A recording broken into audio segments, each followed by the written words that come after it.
Guys, কেমন আছেন সবাই? চলে এসেছি আবার একটা খুব সুন্দর এবং টেস্টি রেসিপি নিয়ে। আর আজকে আমি আপনাদের করে দেখাবো ধাবা স্টাইলের চিকেন কষা। চিকেন কষা তো আপনারা অনেকেই অনেকভাবে খেয়েছেন। একবার এই স্টাইলে যদি চিকেন কষা বাড়িতে তৈরি করেন তাহলে কিন্তু বারবার করতে ইচ্ছে করবে।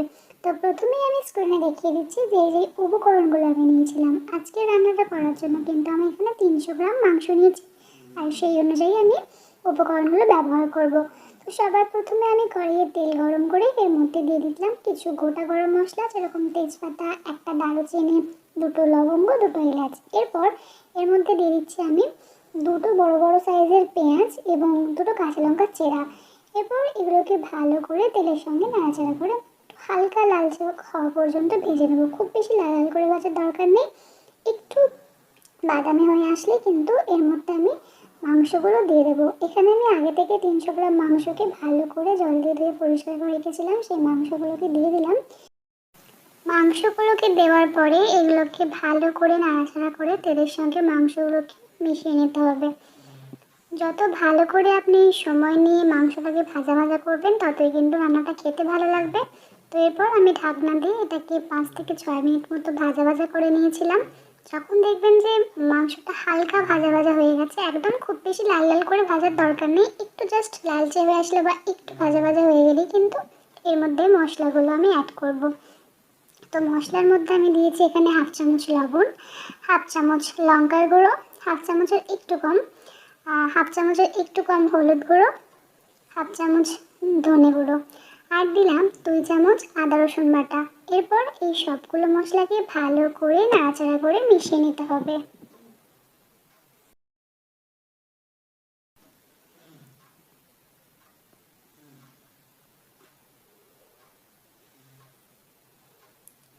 একটু ভালো করে নাড়াচাড়া করে নেওয়ার পরে এর মধ্যে আমি দিয়ে দিলাম দুটো মিডিয়াম সাইজের টমেটো। টমেটোটাকে দেওয়ার পরে নাড়াচাড়া না করেই আমি ঢাকনা দিয়ে রান্না করে নিলাম আরও 3 মিনিট মতো, এবং 3 মিনিট পর ঢাকনা খুলে এটাকে আবারও নাড়াচাড়া করে ভালো করে কিন্তু কষিয়ে নিতে হবে।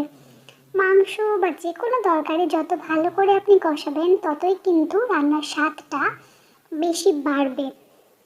এটাকে এইভাবে ঢাকনা দিয়ে বারবার ঢাকনা খুলে কিন্তু আমি রান্না করে নিচ্ছিলাম। তো এরপর এই পর্যায়ে আমি অল্প একটু জল ব্যবহার করেছি এবং আবারও এটাকে ঢাকনা দিয়ে ঢাকনা খুলে ভালো করে নাড়াচাড়া করে রান্না করে নিচ্ছি। এইভাবে আমি প্রায় 15 থেকে 20 মিনিট মতো নাড়াচাড়া করে রান্না করে নিয়েছিলাম। হ্যাঁ, আপনাদের মনে হতেই পারে যে 300 গ্রাম মাংস তো বেশিক্ষণ লাগবে না, কিন্তু একটু বেশি টাইম নিয়ে করলে কিন্তু যে কোনো রান্নাই খেতে ভালো হয়।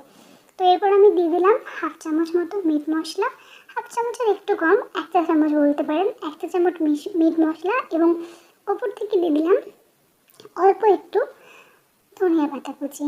তো ধনিয়া পাতাটা দেওয়ার পরে আবারও এটাকে একটু ভালো করে নাড়াচাড়া করে মিশিয়ে নেব। আমার রান্নাটা কিন্তু অলমোস্ট রেডি হয়ে এসেছে, দেখতেই পাচ্ছেন কত সুন্দর দেখতে লাগছে। দেখতে যতটা লোভনীয় হয়েছে, খেতে কিন্তু তার থেকেও অনেক বেশি টেস্টি হয়েছে এবং স্বাদটাও খুব সুন্দর হয়েছে। আমার ভিডিও যদি আপনাদের ভালো লেগে থাকে তাহলে অবশ্যই আমার চ্যানেলটা সাবস্ক্রাইব করবেন, লাইক কমেন্ট শেয়ার করতে ভুলবেন না। আর আমার ভিডিওটা যদি আপনাদের সত্যিই ভালো লেগে থাকে তাহলে কিন্তু প্লিজ আমার চ্যানেলটা সাবস্ক্রাইব করবেন। চ্যানেলটা সাবস্ক্রাইব করার অনুরোধ রইল। দেখা হবে অন্য কোনো সময় অন্য কোনো ভিডিওতে। ততক্ষণ পর্যন্ত সবাই ভালো থাকবেন, সুস্থ থাকবেন। আল্লাহ হাফিজ।